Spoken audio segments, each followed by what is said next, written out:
Olá, e aí, tudo bem? Prontos para mais uma aula? Isso aí, então vamos nessa! E hoje nós vamos falar de uma escola literária importantíssima no contexto dos vestibulares, do Enem, tá certo? Tem sido muito cobrado, que é o romantismo, né? Vamos aprender um pouco mais a respeito dessa escola? Antes de iniciar o romantismo, eu quero fazer aqui um pedido. Não está inscrito no canal? Então se inscreva. Curta este vídeo, compartilhe nas redes sociais, me ajude a divulgar. Tem alguma pergunta? Deixa aqui na descrição do vídeo que eu leio e eu comento, tá ok? Vamos lá agora para o conceito das escolas e movimentos literários a que pertence o romantismo. Toda escola literária, gente, ela sempre vem contra a escola anterior. Então, todo movimento artístico, todo movimento literário, ele se opõe ao que foi feito anteriormente. Isso é típico do homem, porque o homem é assim. O homem é um ser sempre insatisfeito. Tô com o cabelo liso, eu enrolo. Tô com o cabelo enrolado, eu quero alisar. Gosto de uma calça de boca larga. Depois eu vou estreitando. Depois eu deixo ela de novo flare. Olha só que bacana. Então, o homem é sempre assim.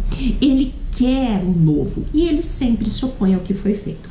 Outro detalhe muito importante que nós devemos gravar é que toda escola, toda data de término de uma escola marca o início da escola seguinte.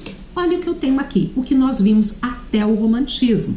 Trovadorismo, humanismo e classicismo é literatura portuguesa. Certo? O Brasil foi descoberto durante o humanismo, dá uma olhada lá na data, o Brasil foi descoberto em 1500, certo? Então, vamos olhar trovadorismo? Começou em 1189 ou 1198 e foi até 1434, é a primeira época medieval, época das cantigas, cantiga de amor, de amigo, de escárnio, de maldizer, tudo bem?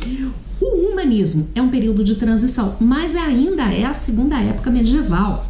Aqui eu vou ter a figura de Gil Vicente, observa aqui, ó, 1434 é a data de término de um, é a data de início do outro. E o classicismo? O classicismo eu já não estou falando mais de Idade Média como esse movimento. Eu estou falando de renascimento, de iluminismo. Começou em 1527 e foi até 1580.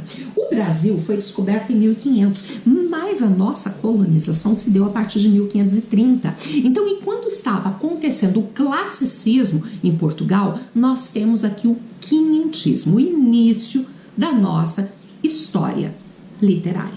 Então, o que é convencionado? A gente dá uma olhada para o trovadorismo, humanismo e classicismo, afinal de contas, nós viemos, os nossos pais culturais, né, não só culturais, são os portugueses, então a gente estuda isso, mas a partir do momento que a gente tem a nossa literatura, a gente começa a olhar para ela. É assim que funcionam os programas das provas. O quinhentismo, mais valor histórico documental do que propriamente um valor literário. Ele começa em 1500 e vai até 1601, quando vai começar o Barroco, de 1601 até 1768. Aí eu tenho o Arcadismo, de 1768 a 1836, quando começa o Romantismo, 1836 até 1881. Depois nós vamos estudar o realismo, naturalismo, parnasianismo, simbolismo, pré-modernismo, modernismo, que tem primeira, segunda e terceira fase, e a literatura contemporânea. Agora, olha aqui para mim, presta bem atenção. O arcadismo, tá vendo o arcadismo aqui? É um movimento de reação contra o barroco, quanto os excessos sentimentais do homem barroco e tal. Então, o arcadismo, aqui eu tenho no barroco o subjetivismo e a emoção.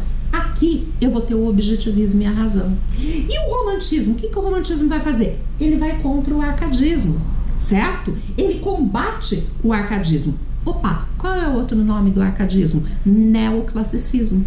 Então significa que o romantismo, ele vai contra o arcadismo, mas ele vai contra o classicismo. E o classicismo foi contra o quê? Fácil, Liana, você acabou de falar, contra a Idade Média. Então o nosso romantismo, ele vai buscar os seus ideais aqui na Idade Média. Tudo bem?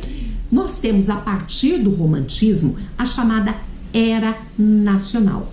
Antes disso, eu tenho um Brasil colônia, tá certo? O Brasil alcançou a sua independência em 1822. O romantismo começou em 1836. Então, foi a primeira escola literária após a independência do Brasil.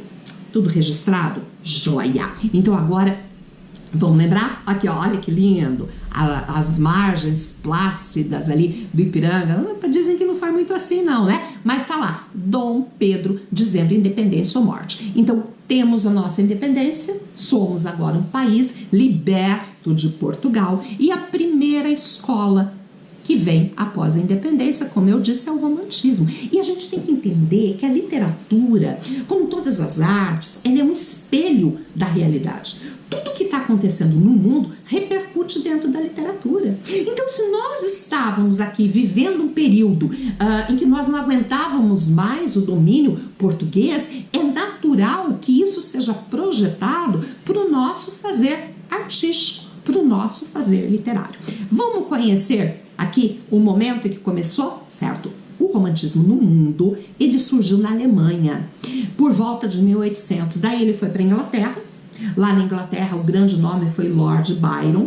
Depois foi para a França. O grande nome da França, Victor Hugo. Lembra o Corcunda de Notre Dame, Os Miseráveis? E aí a França estava respirando os ideais da Revolução Francesa, liberdade, igualdade, e esparramou-se para o mundo inteiro e chegou no Brasil em 1836 com a publicação de Suspiros Poéticos e Saudades de Gonçalves de Magalhães, terminando em 1881, quando acontece a publicação de duas obras. Uma marca o início do realismo, outra marca o início do naturalismo.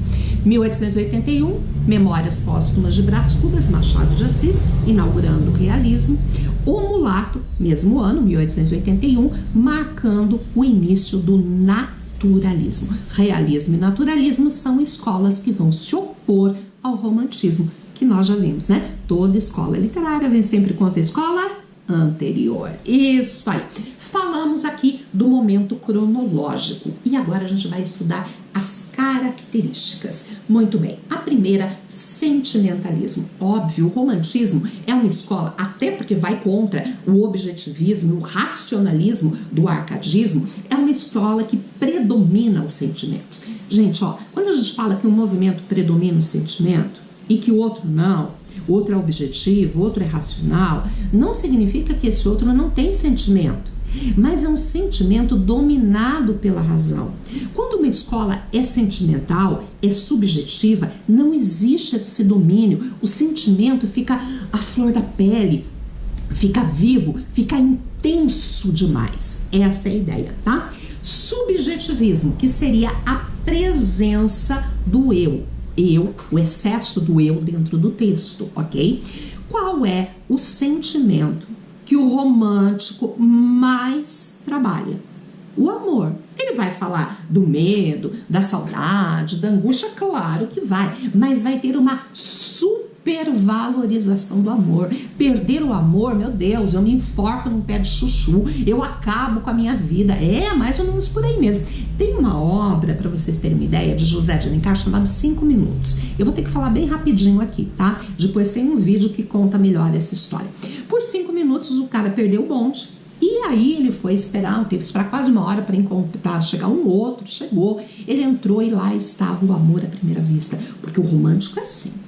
Ele bate os olhos, ele se apaixona e eles começam um relacionamento, só que de repente ela fica longe dele e ela vai embora e ele vai atrás dela e ele a encontra e descobre que ela está fugindo dele não por falta de amor, mas porque ela está com tuberculose. Ela sabe que vai morrer e ele não se importa, ele quer ficar com ela. E aí ele com ela nos braços, ela muito doente, ela acaba morrendo nos braços dele. Sabe o que ele faz? Ele lhe dá um beijo. Sabe o que acontece? Ela volta à vida. E não só volta à vida, como volta curada. É assim que o romântico vê o amor. O amor é transformador, regenerador, né? Por amor eu morro. E por amor, ou pelo amor, eu me transformo. Olha só. Sonho e imaginação. Gente, o homem de todas as épocas, ele sonha, ele idealiza. E o homem romântico também faz isso, né? Só que todos os nossos sonhos dão certo. Se alguém falar pra mim agora, Eliana, tudo que eu sonhei na minha vida deu certo, eu vou parar aí, deixa eu tocar um pouquinho aí pra ver se vem pra mim, porque pra mim não é assim não. Eu sonho assim e nunca acontece, e quando acontece, acontece assim, né? E o que causa isso? Os nossos sonhos, os nossos desejos, quando eles não se realizam.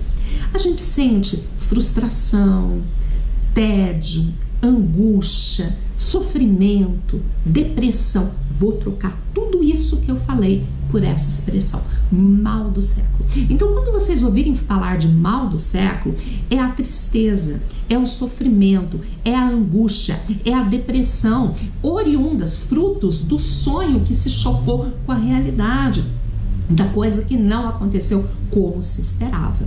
Alguém gosta de ficar assim, deprimido? Claro que não. Então a gente tenta melhorar, e o romântico também. E como é que ele fazia para tentar melhorar? Evasão. E aqui nós vamos falar em 3 tipos de evasão. Evasão através do tempo, evasão através do espaço e a última e definitiva das evasões, que é a evasão através da morte.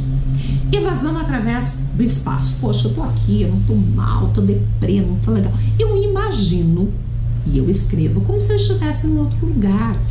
Esse lugar é variado de acordo com o sentimento da pessoa que está escrevendo, que ele está querendo dar ao seu texto, a cor que ele quer dar ao seu texto. Diferente do arcadismo, que nós temos sempre o mesmo cenário, que é a vida no campo, o bucolismo. Aqui pode ser a vida no campo? Pode. Mas pode ser uma região gélida, pode ser uma praia, né? Areia, sol, mar, não importa. Pode ser o cemitério.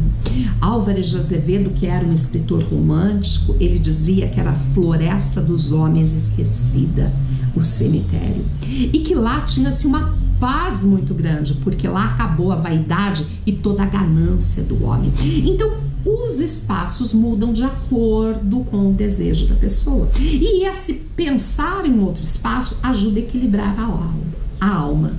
Evasão através do tempo. Aqui a gente tem 2 tipos. Evasão através do tempo individual, que seria a volta à infância, a melhor época da vida de uma pessoa. E aí vem o Casimiro de Abreu que fala: meus 8 anos, minha infância querida, que os anos não trazem mais. E evasão através do tempo histórico. É o mito de Jean-Jacques Rousseau. O homem nasce puro e a sociedade o corrompe. Então vamos voltar ao tempo. Quanto mais eu me colocar distante da civilização atual, mais equilíbrio e harmonia eu vou ter. É aí que eles vão voltar, o romântico, à época da Idade Média. O romântico português, o europeu. E o brasileiro? O que o brasileiro faz? Nós tivemos Idade Média aqui? Não. Então volta ao tempo para a época da colonização, do descobrimento do Brasil. Evasão através do tempo. E a última e definitiva de todas as evasões, que é a evasão através da morte. Não estou bem, então não tenho o que fazer, eu desejo a morte, eu busco a morte como solução. Muitas obras aqui terminam como amor de perdição de uma forma trágica, mas eu não posso dizer que infeliz, porque a morte, ela para o romântico é uma solução. Joia? Segue lá. Próxima característica, liberdade de criação. Então o romântico pode escrever em verso, em prosa, fazer evasão no tempo, no espaço, escolher o espaço que ele quer, né? Então ele tem essa liberdade de produção. E nós temos aqui a idealização da mulher, não só da mulher. Todos os personagens românticos são idealizados, os homens são maravilhosos, as mulheres também. Olha Iracema, a virgem dos lábios de mel, que tem o cabelo mais negro que a asa de uma graúna e o talhe esbelto como de uma palmeira. A Aurélia, do romance Senhora, há anos raiou no céu fluminense uma nova estrela. A musa dos salões, o ídolo dos noivos em disponibilidade. Então, todas as mulheres românticas são idealizadas e os homens também. E aqueles que têm algum distúrbio de caráter, eles se regeneram pelo amor ou graças ao amor. Religiosidade. E que religiosidade eu tenho aqui? Lembra a volta à Idade Média? Então eu vou ter aqui o cristianismo medieval, o catolicismo medieval presente aqui. Nacionalismo. Por quê? Gente, porque foi a primeira escola após a independência do Brasil. Nós aqui estávamos vivendo uma doença, todos os brasileiros tinham uma doença, chamada lusofobia. Luso, português, fobia, pavor, pavor de português e de tudo que vinha de Portugal. Quando nós nos vimos livres, veio com isso uma necessidade muito grande de provar que o Brasil era melhor que Portugal e que os brasileiros eram melhores que os portugueses. Minha terra tem palmeiras onde canta o sabiá. Nosso céu tem mais estrelas. Nossos bosques têm mais flores. Nossa vida, muito mais amores. Olha a idealização, tá? Peguei trechozinhos da canção do exílio, né? Só para tentar ilustrar esse processo de nacionalismo. E o índio, perfeito, né? Então, junto com o nacionalismo veio o indianismo. Por quê? O europeu escolheu o cavaleiro medieval como seu representante. Nós não tivemos Idade Média. Então, quem ficou sendo o nosso representante? Volta ao passado. Quem está aqui na época do descobrimento do Brasil? O branco, o negro e o índio. Pode ser o branco? Não. Lusofobia, pavor de português, era o português que era o branco. Pode ser o negro? Infelizmente não. O negro veio para cá para ocupar uma posição inferior dentro da sociedade. Quem? O índio. Escolhido. Tal como ele é, narigudo, beiçudo, barrigudo, não. Ele é idealizado. Ele entra numa máquina e ele sai perfeito, como um verdadeiro cavaleiro medieval, porque ele tem esse status de nos representar como nação. Certo? E para terminar as características, reformismo, mais lá para o final, ao invés de ficar falando de sentimento, de emoção ou falando do nacionalismo, eu vou procurar denunciar as mazelas e os problemas sociais, visando uma transformação. É aqui que eu vou ter a figura de um Castro Alves, com um navio negreiro, por exemplo.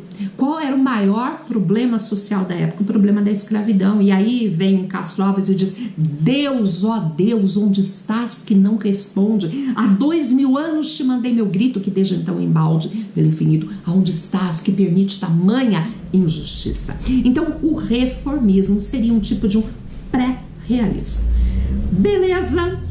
Compreendidas as características do romantismo, preciso saber delas todas e muito bem memorizadas, ok? Porque isso é importante para conhecermos depois as obras. Vamos dar início ao estudo do romantismo na sequência, trabalhando com o romantismo na poesia e o romantismo na prosa. Tranquilo? Muito bem. E eu vou fechando essa aula e vou agradecendo de coração a presença de vocês. Espero todos vocês aqui na nossa próxima aula, no nosso próximo encontro.